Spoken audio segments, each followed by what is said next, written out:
L'Organisation des Nations unies, l'ONU, on vous en parle souvent dans nos bulletins de nouvelles, on en fait mention. C'est une organisation qui réunit tous les pays ou à peu près sur la planète et qui a 80 ans. On le souligne d'ailleurs lors d'une session des Nations unies cette semaine. Mais c'est une organisation qui a un peu vieilli, qui a besoin de réforme. On va en parler avec Stéphanie Filion, correspondante pour les Nations unies. Bonjour. Oui, bonjour. Rappelons d'abord la base. Ça fait 80 ans. Cette organisation-là a été fondée au sortir de la Deuxième Guerre mondiale pour assurer la paix mondiale, dans le fond. Oui, je pense que si les fondateurs des Nations unies voyaient l'état dans lequel l'organisation se porte aujourd'hui, on se retournerait dans notre tombe, je pense, parce que l'organisation fait face à vraiment des défis qui sont importants. Si on regarde à la dernière Assemblée générale l'année dernière, on avait déjà les conflits en Ukraine, à Gaza, et l'incapacité vraiment du système à faire face à ces conflits-là. Mais cette année, s'est ajouté à cela le retour à la Maison-Blanche de Donald Trump.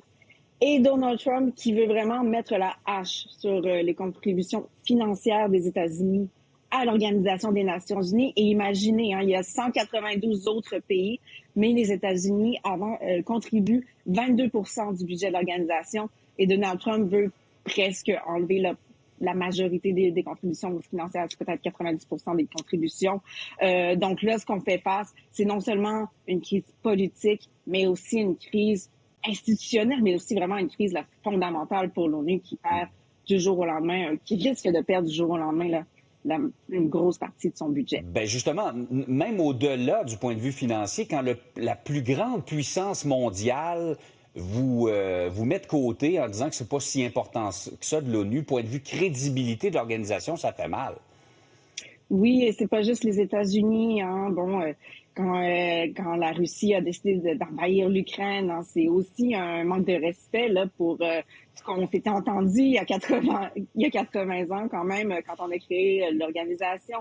Donc c'est les États-Unis, mais c'est aussi la Russie. Et si on voit aussi avec l'Assemblée générale le débat dans 2 semaines, beaucoup de chefs d'État qui vont se déplacer à New York, mais on voit, la Russie, Vladimir Poutine ne vient pas, on voit la Chine ne vient pas, l'Inde ne se déplace pas aussi au plus haut niveau. Donald Trump vient, mais on ne sait pas trop pourquoi il vient, parce que justement, il n'est pas un grand fan de cette organisation-là.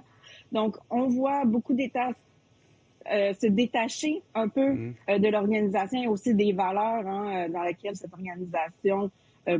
organisation vraiment promouvoit. Donc, c'est cette organisation qui fait place vraiment aujourd'hui pour le départ de cette nouvelle Assemblée générale. Et là, il y a un grand besoin de réforme. Il y a un rapport, d'ailleurs, je pense, qui est attendu. Oui, il y a un rapport qui est attendu vraiment pour regarder à la situation financière, pour regarder comment on peut mieux faire les choses au sein de l'ONU. Donc, on s'attend quand même à beaucoup d'emplois qui vont être coupés au sein de l'organisation. Et on essaie aussi un peu de revoir si on peut pas mieux faire les choses au sein de l'organisation. Beaucoup de gens disent qu'on en a besoin, que c'est une bureaucratie qui est trop importante. Mais en même temps, c'est aussi vraiment arrivé en même temps que le retour de Donald Trump à la Maison-Blanche. Donc, on a vu un peu cette décision-là comme étant un peu politique. Donc, on va voir, est-ce que c'est vraiment plus pour plaire à Donald Trump ou est-ce qu'on va avoir vraiment des changements dont on a vraiment besoin au sein de l'organisation? On devrait avoir les réponses dans quelques jours. On va voir les réponses parce que c'est une organisation vraiment essentielle de par toutes ses ramifications également à travers la planète. Merci beaucoup de nous en avoir parlé ce matin, Stéphanie. Merci à vous. Au revoir.